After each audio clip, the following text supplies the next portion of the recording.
Who doesn't like cartoons, isn't it? So today we are going to turn this image into a cartoon poster like this. Hello and welcome again to Dexplorion. If you don't know me, I am Didi and this channel is all about designing in Photoshop and sharing the process with you. And along with that, we discuss various tools, techniques and tips and tricks which will improve your workflow and level up your graphic design game. I'm extremely sorry for being a little inconsistent. You know, life is not the same as you planned. Every time something or other comes up and you have to go with the flow. But I promise I will definitely try to stick to my weekly upload schedule. Today's technique is really amazing and one of my favorite in Photoshop. With the help of this tool we are going to use today, you can only imagine in how many ways we can use it. And as I always do, I will be dividing the whole process into steps which you can see here along with their timestamps. And now let's not waste any more time and get to work. We'll set up our canvas and bring in the image onto the canvas, and now we have to remove the background, and for that I will be using the quick selection tool and then click on the select subject and let Adobe's own AI Sensei do its work. There will be some areas where it will miss out and we have to refine those parts. We'll click here to add the layer mask and click on select and mask to refine it further, especially the hair areas. This process is little time consuming and it has a small learning curve, so it will be better if we keep it for a separate video. After all the work, this is our subject. Now we'll be creating the cartoon effect on our subject, and for that select the layer and then go to filter and click on Liquify, which is the star of today's show. A separate Liquify window will open and here we can see a lot of options and tools. Let's zoom in on the face of our subject, and today we'll be working with the face aware Liquify here. We have the list of all the facial features and we will be expanding all of them. We'll start by adjusting the eye size, and for that we first have to click here on the chain like icon, and now when we move the slider, both the eyes will be affected equally. Similarly, we will adjust the eye height, leave the width as it is, tilt the eye and increase the distance between the eyes. Now it's the turn of the nose, and here I will not change the height but I will bring down the width so that the nose appears to be smaller. Then we'll adjust her smile and the mouth parts like this, and lastly adjust the jawline and the face width.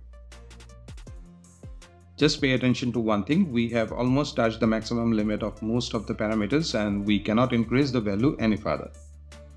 It's done, we'll hit OK. Can you see the difference? This is our original subject and this is the cartoon face. But what if I am not satisfied and I want to accelerate the facial features even more? But remember, we cannot increase the values anymore. So what do we do now? We'll again go to filter and apply the Liquify filter once again and then alter the values further. You can do this as many times you want. I will apply the Liquify filter one more time to give it the final touches.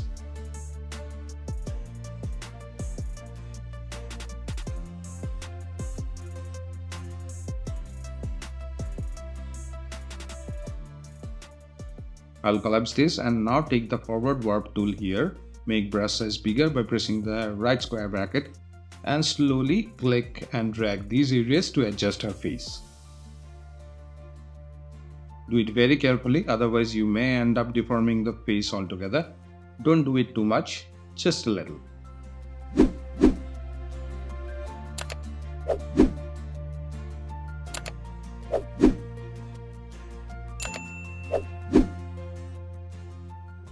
And now if you see, our subject's face is totally transformed into a cartoon face. This is only one part of the Liquify tool. I have created two more videos where I have used the Liquify tool to create a totally different effect. And if you find this tool fascinating, I would suggest you watch those videos. You can get the links in the description. And if you are finding this interesting, please hit the like button and the sub to the channel will be highly appreciable. And now let's continue with our project. Our next step will be to apply the different filters to make it look like a digital illustration, which we already did in our last video also, but we're gonna do it in a little different way this time. We'll press Ctrl or Command J to make a duplicate of the subject layer and rename the original one as subject cartoon, and collapse the filters here and select the subject copy layer and go to image here, then adjustment, and then click on the shadows and highlights. Although this is an adjustment, but here it will act as a filter. We'll increase the shadow sliders to increase the exposure in the shadow or dark areas, and the case is just reversed in case of the highlight slider. Means if we take the slider to the right, it will reduce the exposure of the highlight areas. Hit OK when you are done and then go to filter, then blur and click on surface blur. What it will do is smoothen the image, keeping the edges intact.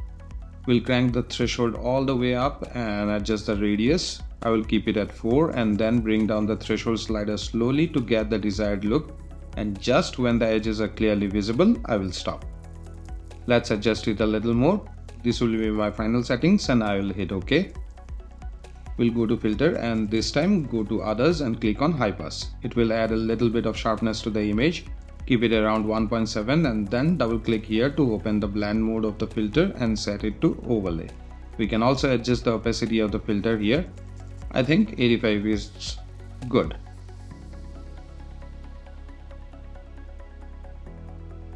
And now again go to filter, then stylize and then click on the mighty all paint. I will set the stylization to 4 and cleanliness 1.5, and without altering anything else, I'll click OK. We'll turn off the visibility of the subject cartoon layer as we no longer need it, but we're gonna keep it for backup purpose in case we mess it up. Select the subject copy layer and again make a duplicate and rename it as edges and go to filter again, and this time click on filter gallery and click on cutout here on the artistic folder. I will adjust these sliders. If you happen to be first time here and want to know more about this filter, I would suggest you watch this video where I have discussed it in details. You can find it by clicking somewhere up here and also in the description as well. I'll again open the blend mode of the filter by double clicking here and set it to the soft light. If you are not satisfied with the results and want to do some alterations, you can always double click on any of the filter like this and change the values. We'll change the blend mode of the layer itself to overlay. Then we again go to the filter and this time click on camera raw filter. I'll adjust a few things here.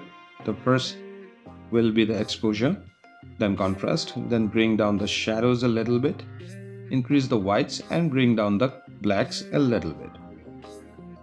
The image appears to be a bit warm, so I'll move the slider to the left a little to make it cooler so that it appears to be neutral, and lastly add a little bit of vibrance and saturation.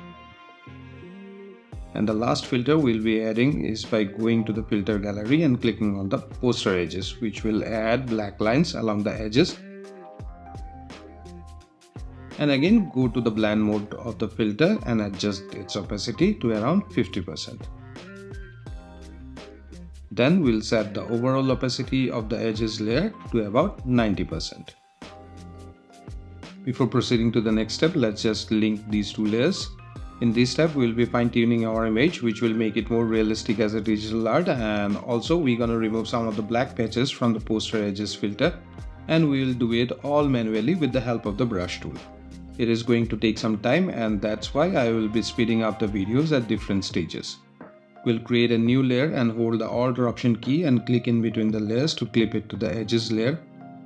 Activate the brush tool by pressing the B key and right click anywhere to open the brush settings and select hard round pressure brush.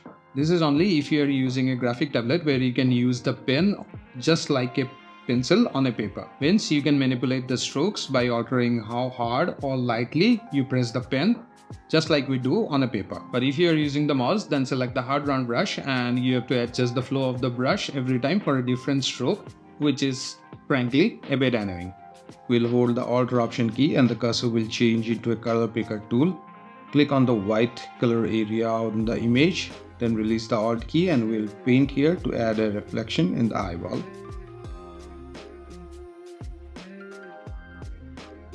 By following the same procedure, we'll paint on other areas to refine the colors of the areas.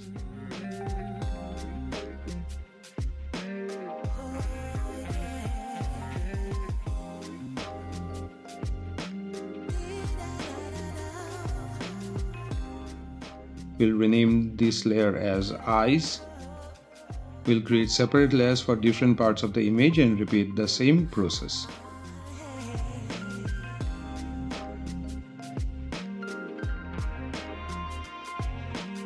Depending on the areas, we can change the brush to get better results.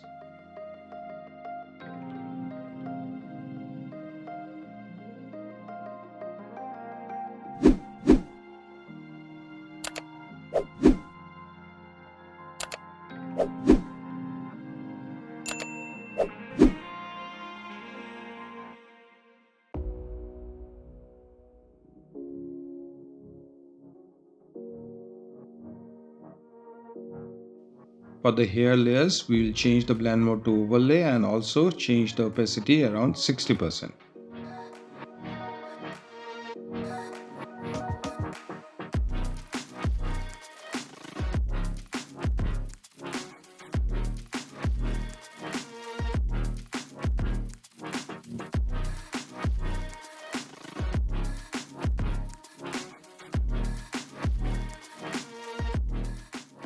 Lastly, we'll be adding an outline to some parts by creating a new layer and also clip it and rename it as outline.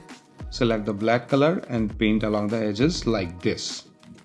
For this, hard round brush will be better. If you find it difficult to make vertical strokes like me, hold the R key and click and drag to rotate the canvas in whatever direction like this and then paint.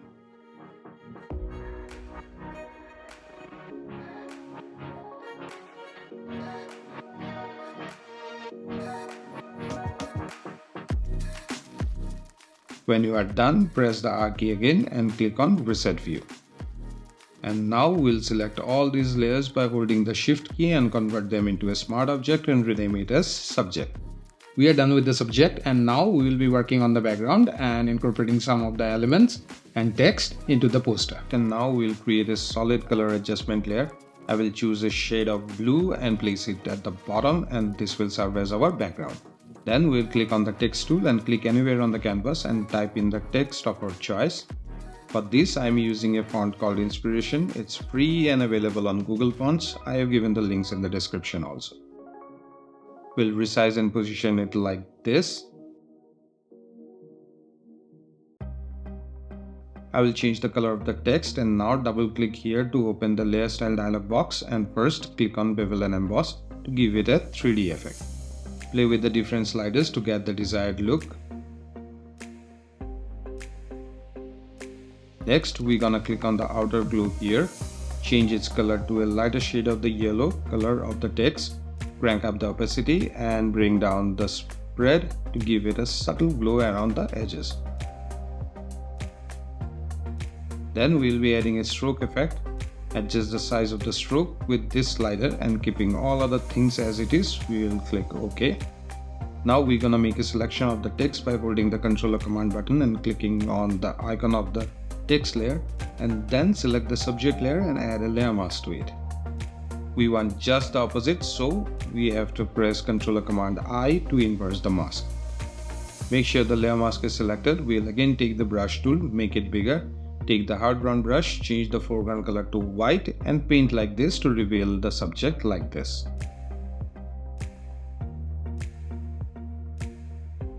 We have a problem here. Can you spot it? The text stroke is still in the back and we have to make it visible. How do we do that? We'll again activate the selection of the text layer and then go to Select, then Modify and click on Expand.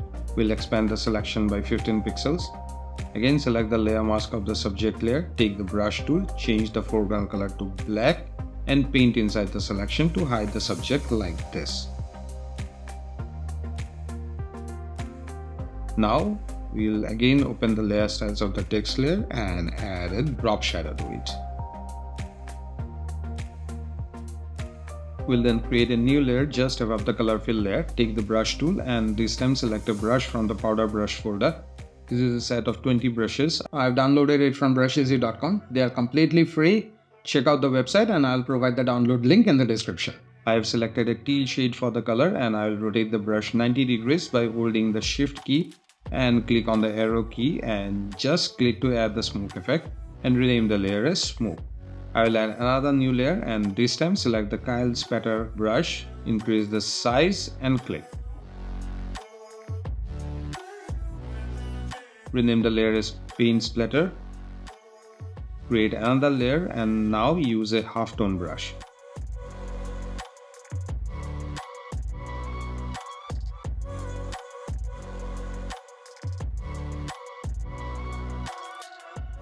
I will adjust the opacity of this layer a little, add a layer mask to the halftone layer, and using the soft round brush we'll paint like this. We'll also add a drop shadow to the subject layer and lastly add the message of the poster.